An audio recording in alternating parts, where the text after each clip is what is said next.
Directa. Son ya las 8 de la mañana con 33 minutos. Regresamos aquí a Señal Informativa a través de Canal 44, de udgtv.com y por supuesto de toda la red Radio Universidad de Guadalajara. Aprovecho para saludar a la gente en Ocotlán en el 107.9 de FM, en Colotlán en el 104.7 de FM y en Puerto Vallarta en el 104.3. Oiga, normalmente los políticos, los diferentes gobiernos en turno, pues le apuestan, o por lo menos es lo que dicen, a un tema de movilidad, ¿no? Una forma más fácil de llegar de un punto a otro a lo largo de una ciudad que cada vez va creciendo de manera más desproporcionada. Pero junto con esto, bueno, pues también ellos dicen que va a mejorar, por supuesto, la calidad de vida al reducir los tiempos entre una distancia y otra, y que esto va a impulsar el tema de la repoblación en las zonas céntricas de la ciudad, vamos, lo que se conoce como un asunto de redensificación. El Observatorio de Ciudades es pues una iniciativa que se surge ahí en la Escuela de Arte, Arquitectura y Diseño del Tecnológico de Monterrey, que ha venido haciendo una serie de estudios y una serie de análisis referente a este tema. Y el día de hoy vamos a platicar con Rosana Valdivia, ella es directora del Observatorio de Ciudades, y con Edgar Egurrola, coordinador de análisis de datos también ahí del Observatorio de Ciudades, para ver qué tan real o qué tanto ha afectado en realidad el transporte público masivo para la gente que vive a los alrededores, no en la periferia. Justamente vamos a platicar de eso y me gustaría comenzar justo con Rosana. Rosana, ¿cómo estás? Buenos días. Buenos días. Hoy hicieron ustedes un estudio de cómo justamente ha afectado, ¿no?, el transporte masivo a la gente que vive alrededor de donde de se las instalan, estaciones. de las estaciones de la línea 3, por poner un ejemplo, ¿no? ¿Qué es lo que han encontrado?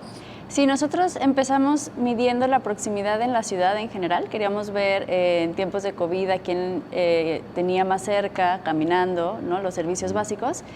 Y haciendo ese análisis empezamos a ver que las ciudades, las partes de la ciudad que tenían pérdida de población entre el censo del 2010 y el 2020, encontramos el patrón, que era la ruta principalmente de la línea 3 en una primera observación, y entonces nos dimos a la tarea de cruzar los datos. Entonces usamos el nuevo censo que teníamos muy reciente, el 2020, y sí, efectivamente encontramos ese patrón, no solo en Guadalajara, también pasa en Ciudad de México y en Monterrey, pero en Guadalajara es muy evidente cómo las personas que están más cercanas a las estaciones, principalmente 10 minutos caminando, fue donde mayor población se perdió, ¿no?, en estos 10 años. Entonces sale esa pregunta, ¿no?, y mientras te alejas, disminuye esa reducción y a más de una hora es donde la gente se está yendo a vivir, ¿no? Entonces, pues sí nos llama la atención, justo como dices, como esta política de redensificación. Digo, para nada es el estar en contra de estos sistemas de movilidad, pero cómo deberían ir acompañados para que realmente se logre esta densificación. Edgar Egurrola, coordinador de análisis de datos del Observatorio de Ciudades. Bueno, sí me gustaría conocer un poco, más allá de lo que nos platica Rosana, ¿no?, de esta diferenciación o de este análisis que hacen entre el censo del 2010 y el censo del 2020, también de qué manera trabaja el Observatorio de Ciudades para justamente llegar a esta conclusión, a esta primera conclusión. Sí, como decía Rosana, el análisis que hacemos es desde punto, tomando las rutas de las calles, no haciendo como estos análisis de distancia sin importar qué pase. Claro. Entonces tratamos de hacer una distancia más real y vamos identificando dentro de las manzanas, tomamos manzanas 2010 y manzanas 2020 y vemos cuánta población había, y eso es un análisis como muy directo de una resta, ¿no?, prácticamente, a partir de estos polígonos de 10, 20, 30 minutos o hasta una hora. Hablaban también de ciudades de 15 minutos, ¿no?, en otra investigación, en otro estudio que ustedes habían hecho.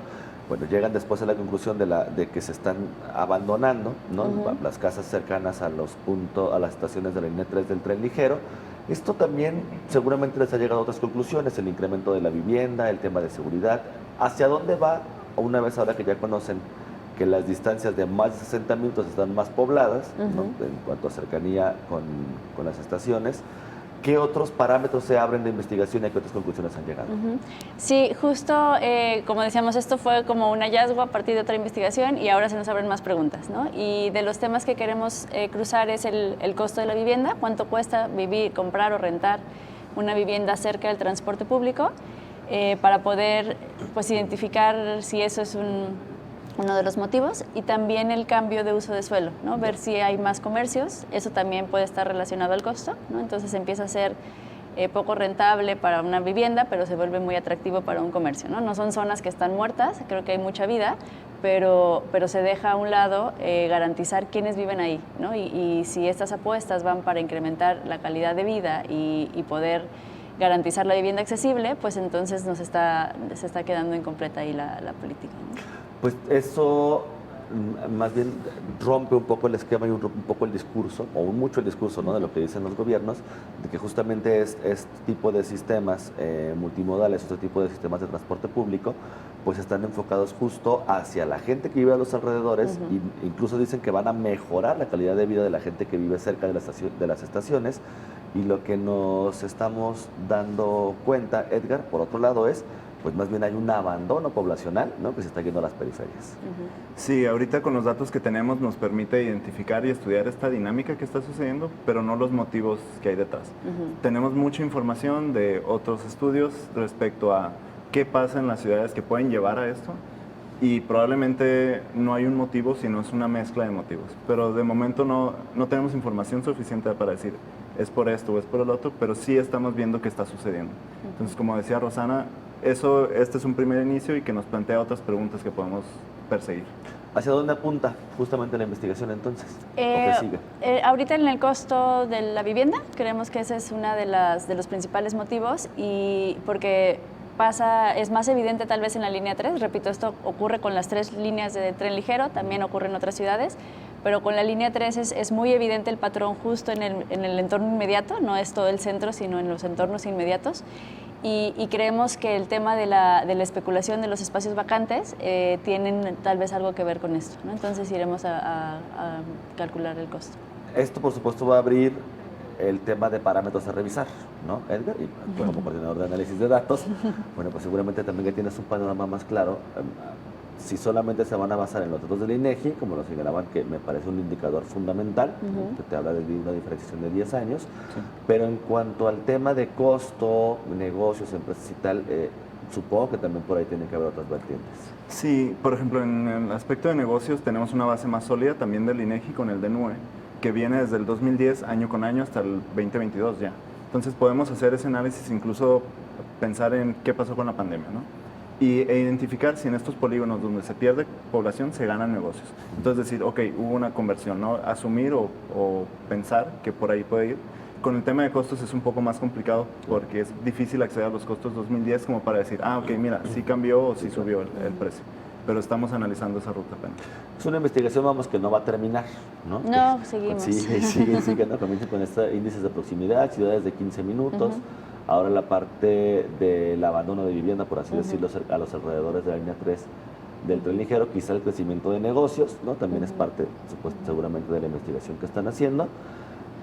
Bueno, el costo de vivienda y, pues justamente un observatorio de ciudades, ¿no? Es una investigación que no termina. ¿Qué es lo que sigue? Sí, exactamente. Seguimos investigando, como dices, estamos pensando mucho en la ciudad próxima porque nos habla de calidad de vida, finalmente, aunque se cruzan muchas capas.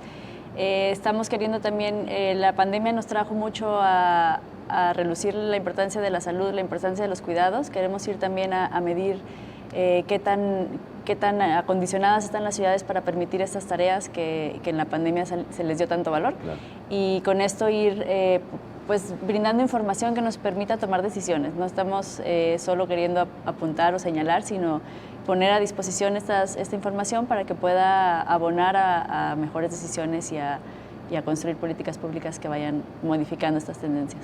¿Justo dónde podemos encontrar las investigaciones? Ahorita tenemos la página del Observatorio de Ciudades, donde pueden acceder, ver en lo que estamos trabajando, y es donde vamos a estar poniendo algunos de nuestros estudios. También pueden acceder a través de redes sociales, en Twitter, en Facebook, en Instagram, al Observatorio de Ciudades, o inscribirse al newsletter quincenal que tenemos, donde ponemos como lo que salió de cambio de población, y ahí vamos a ir actualizando lo que hacemos. Edgar Gurrola, coordinador de análisis de datos del Observatorio de Ciudades, y Rosana Valdivia, directora justamente de ese observatorio. Les agradezco muchísimo habernos acompañado aquí en Señal Informativa, y hay que estar muy al pendiente justamente de qué es lo que va pasando conforme vayan avanzando las investigaciones. Son 8 de la mañana con 40.